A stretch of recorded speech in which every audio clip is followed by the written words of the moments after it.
রনক রেহিনু, আজকে আমাদের বনি বাবার কাছ থেকে ঈদ সালামি নিতেই হবে। চলো চলো। বাবা, ওরা ঈদ সালামি নিতে আসতেছে, লুকিয়ে পড়ি তাড়াতাড়ি। বনি বাবা, আল্লাহ, বনি বাবা কোথায় গেল? রনক রেহিনু, চলো আমরা এখানে খুঁজি। চলো।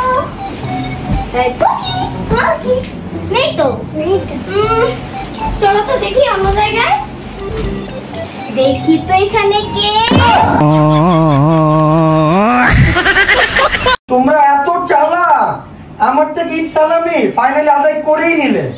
ঠিক আছে আনিম, এই নাও তোমার ঈদ সালামি 2000 টাকা।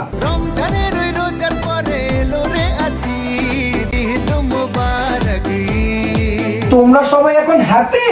হ্যাঁ। ওরে সোনা।